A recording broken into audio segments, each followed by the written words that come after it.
बाद आज India alliance में आम आदमी पार्टी और कांग्रेस के गठबंधन तय हो गया। इस मामले में दोनों ही पार्टियों के नेता ने आज एक साझा प्रेस कॉन्फ्रेंस की और उसमें ये बताया कि इंडिया अलायंस के तहत आम आदमी पार्टी और कांग्रेस पार्टी दोनों ही चुनाव मिलकर लड़ेंगी। दिल्ली की जो 7 सीटें हैं उसमें 4-3 पर फैसला हुआ, यानी कि 3 सीट पर कांग्रेस पार्टी लड़ेगी, उत्तर पूर्वी दिल्ली, उत्तर पश्चिमी दिल्ली और चांदनी चौक की। वहीं आम आदमी पार्टी 4 सीटों पर लड़ेगी, पश्चिमी दिल्ली, दक्षिण दिल्ली, पूर्वी दिल्ली और नई दिल्ली। प्रेस कॉन्फ्रेंस कर कांग्रेस नेता दीपक वोरिया, दिल्ली प्रदेश अध्यक्ष अरविंद सिंह लवली, मुकुल वासनिक और आम आदमी पार्टी के नेता सौरभ भारद्वाज आतिश और सांसद संदीप पाठक ने प्रेस कॉन्फ्रेंस कर इन सभी बातों पर विराम लगा दिया। अब इंडिया अलायंस के तहत आम आदमी पार्टी और कांग्रेस पार्टी दोनों मिलकर चुनाव लड़ेंगी। कैमरामैन साहिल के साथ विनय सिंह, न्यूज़ 24 दिल्ली। महाराष्ट्र में महाविकास आघाड़ी में सीट बंटवारे को लेकर चल रहे गतिरोध के बीच अब वरिष्ठ कांग्रेसी नेता राहुल गांधी की एंट्री हो गई है। राहुल गांधी ने पहले एनसीपी शरद चंद्र पवार गुट के प्रमुख शरद पवार से फोन पर बात की। इसके बाद कल उनकी बातचीत उद्धव ठाकरे से हुई है।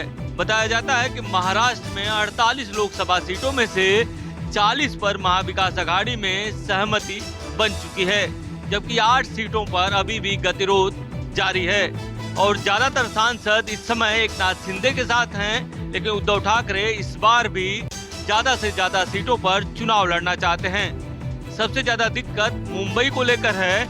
मुंबई में उद्धव ठाकरे की शिवसेना 4 सीटों पर चुनाव लड़ना चाहती है, जबकि कांग्रेस चाहती है कि उद्धव ठाकरे की शिवसेना और कांग्रेस 3-3 सीटों पर चुनाव लड़े। कैमरामैन संजय के साथ इंद्रजीत सिंह, न्यूज़ 24 मुंबई।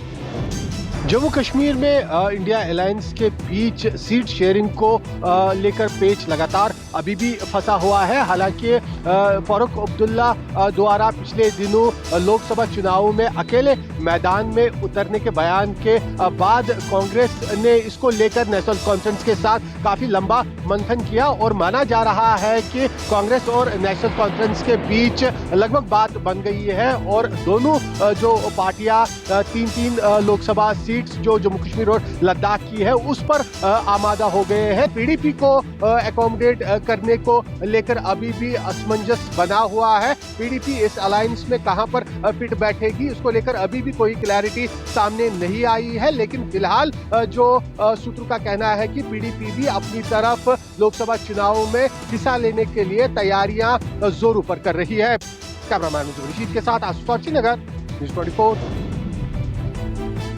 राहुल गांधी की भारत जोड़ो न्याय यात्रा में आज प्रियंका गांधी भी जनपद मुरादाबाद में राहुल गांधी के साथ शामिल हुई। उत्तर प्रदेश के जनपद मुरादाबाद में राहुल गांधी और प्रियंका गांधी खुली जीप में भारत जोड़ो यात्रा में एक साथ शामिल हुए। दोनों का जोरदार स्वागत किया गया। वेस्ट यूपी में यात्रा के लिए मुरादाबाद को केंद्र बनाया गया है। प्रियंका ने कहा कि मुरादाबाद आकर खुशी हो रही है। प्रियंका ने ये भी कहा कि युवा बेरोजगार हैं, आज पेपर लीक हो रहा है। प्रियंका ने कहा कि किसान आंदोलन कर रहे हैं, लेकिन उनकी कोई भी सुनवाई नहीं हो रही है। प्रियंका गांधी ने कहा कि बुलडोजर गरीबों के घर पर चलता है, क्या किसानों को रौंदने वाले पर कोई कार्रवाई हुई है? जानकारी के मुताबिक भारत जोड़ो यात्रा मुरादाबाद से संभल, अमरोहा के बाद आगरा तक जाएगी।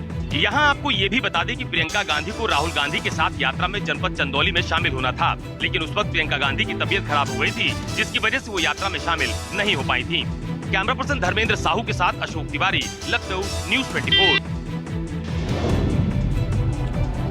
पुलिस भर्ती परीक्षा में जो पेपर लीक हुआ था उसको लेकर के अभ्यर्थी यहाँ इको गार्डन में 3 दिन से धरना दे रहे थे, जिसको लेकर के भर्ती बोर्ड में भी ये लोग कल शाम को पहुंचे थे। इन्होंने अपनी बात को डीजी भर्ती बोर्ड रेणुका मिश्रा से रखी, जिसके बाद अभ्यर्थियों को उन्होंने जो साक्ष्य थे इंस्टाग्राम, व्हाट्सएप, तमाम सोशल मीडिया के माध्यम से जो पेपर लीक हुआ था उन्होंने पहुँचाया। और उसके बाद आज दोपहर में ये आदेश जारी किया गया कि दोनों पालियां भर्ती बोर्ड की जो पुलिस भर्ती परीक्षा थी वो दोनों पालियों की निरस्त कर दी गई है। उसके बाद इको गार्डन का माहौल दिखाने की मैं आपको कोशिश करता हूँ कि देख रहे होंगे आप, ये इको गार्डन का माहौल है। यहाँ जो परीक्षार्थी हैं वो यहाँ अपने जश्न जाहिर कर रहे हैं। जो परीक्षा पेपर लीक हुआ था उसमें उसके बाद जब ये परीक्षा निरस्त कर दी गई दोनों पालियों की, तो बच्चे जो यहाँ पर डांस कर रहे हैं, खुशी अपनी जाहिर कर रहे हैं, उनकी खुशी का ठिकाना नहीं है। ये तस्वीरें आप देख रहे होंगे कि यहाँ पर जो ये पुलिस परीक्षा के अभ्यर्थी थे जो यहाँ पर धरने पे बैठे हुए थे, और वो यहाँ पर जैसे ही ये आदेश आया कि दोनों पालियों की परीक्षा निरस्त कर दी गई है, तो ये तस्वीरें हैं इको गार्डन की। आप देख रहे होंगे कि यहाँ पर जो परीक्षा है वो निरस्त कर दी गई है। कैमरा पर्सन मिंटू सिंह के साथ मनोज पांडे, लखनऊ न्यूज़ 24। लोकसभा चुनाव से पहले मध्य प्रदेश में अब कांग्रेस राम यात्रा निकालेगी। इतना ही नहीं, कांग्रेस के तमाम बड़े नेता अयोध्या भी राम मंदिर के रामलला के दर्शन करने जाएंगे। और इसी को लेकर जीतू पटवारी, जो कि मध्य प्रदेश कांग्रेस के अध्यक्ष हैं, उन्होंने साफ कर दिया है कि राम यात्रा निकालने का मकसद सिर्फ ये नहीं है कि लोकसभा चुनाव है या फिर कोई राजनीतिक मान्य है, बल्कि बीजेपी केंद्र सरकार और राज्य सरकार को ये याद दिलाना कि उन्होंने जो जनता से या जो राम भक्तों से वादे किए थे उन्हें पूरा किया जाए। चाहे वो बेरोजगारी हो, महंगाई हो या किसान जिनकी समस्याएं हैं, वो भी तो राम भक्त हैं। ये बयान जो है मध्य प्रदेश कांग्रेस के अध्यक्ष जीतू पटवारी ने दिया है और इसी पर अब बीजेपी ने तंज कसते हुए कहा है। वीडी शर्मा मध्य प्रदेश बीजेपी के अध्यक्ष, उनका कहना है कि जीतू पटवारी पहले अपने आकाओं से पूछें, उसके बाद राम यात्रा का जिक्र करें, क्योंकि कांग्रेस राम को काल्पनिक बताती आई है। इसलिए इस राम यात्रा के आखिर मकसद क्या है, क्या सोच है, इस बात को साफ किया जाए। कैमरा पर्सन कमलेश राज के साथ विपिन श्रीवास्तव, न्यूज़ 24 भोपाल। राष्ट्रवादी कांग्रेस पार्टी शरद चंद्र पवार ने अपने पार्टी के नए चुनाव चिन्ह तुतारी का अनावरण किया है। शरद पवार ने रायगढ़ किले पर अपने नए पार्टी के सिंबल को लॉन्च किया है। इस मौके पर उनके साथ पार्टी के वरिष्ठ नेता भी मौजूद थे। चुनाव चिन्ह में एक आदमी को उल्टे सी के आकार में एक लंबा घुमावदार तुरही जैसा वाद्य यंत्र बजाते हुए दिखाया गया है, जिसे धागे या स्ट्रिंग से सजाया गया है। तुरहा को तुरही या तुरतुरी के रूप में भी उच्चारित और लिखा जाता है और महाराष्ट्र के विभिन्न क्षेत्रों में इसका स्वरूप कुछ हद तक भिन्न होता है। कैमरामैन विनोद सिंह के साथ राहुल पांडे, न्यूज़ 24 मुंबई। किसान आंदोलन 2.0 का आज 12वां दिन है। खनौरी बॉर्डर पर फिलहाल पूरी तरीके से शांति है। हालांकि पहले के दिन के मुकाबले आज 12वें दिन भीड़ काफ़ी कम नज़र आ रही है। जो 21 तारीख को घटना हुई उसके बाद कई लोग यहां से जा चुके हैं, लेकिन अभी भी कई लोग हैं जो यहीं पर डेरा जमाए हुए हैं। और कल जो जिस तरीके से किसान नेताओं की यहां पर मीटिंग हुई खनौरी बॉर्डर पर, जिसके बाद ये फैसला किया गया कि बहरहाल 29 फरवरी तक अभी दिल्ली जाने पर कोई भी विचार नहीं है। आज जो है वो एक कैंडल मार्च निकाला जाएगा। जो एक युवा किसान की मौत हुई थी उसकी याद में कैंडल मार्च निकाला जाएगा। इसके अलावा केंद्र सरकार से लगातार अब किसान यही कह रहे हैं कि वो बातचीत का सिलसिला एक बार फिर से शुरू करे, जिससे इसका कोई समाधान निकले। दूसरी तरफ पुलिस जो है वो अभी भी कड़ी सुरक्षा करके, और केवल इसी जगह पर नहीं है जो खनौरी बॉर्डर पे आप ब्लॉक देख रहे हैं, यही ब्लॉक नहीं, इसके आगे इस पूरे हाईवे पर कई जगह अभी भी प्रॉपर इसी तरीके की बैरिकेडिंग देखने को मिल रही है।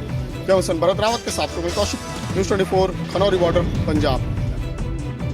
किसानी संघर्ष में शहीद हुए शुभकरण सिंह का मामला लगातार गहराता जा रहा है। बेशक अभी तक शुभकरण का जो पोस्टमार्टम है वो नहीं हो पाया है और वहीं पर पंजाब प्रदेश कांग्रेस ने भी हल्ला बोल दिया है और इसी के चलते ही आज प्रदेश कांग्रेस के अध्यक्ष अमरिंदर सिंह राजा बड़िंग के नेतृत्व में आज कांग्रेस के वर्करों ने एसएसपी संगरूर के दफ्तर के बाहर धरना लगाया और जोरदार प्रदर्शन भी किया और वहीं पर मांग की गई कि जिन भी पुलिस अधिकारियों ने पंजाब के नौजवानों के ऊपर फायरिंग की है उनके ऊपर मामला दर्ज किया जाए और वहीं पर हरियाणा के गृह मंत्री अनिल विज के खिलाफ भी मामला दर्ज किया जाए। कैमरामैन गंभीर सिंह राणा के साथ विशाल अंग्रेज, न्यूज़ 24 चंडीगढ़।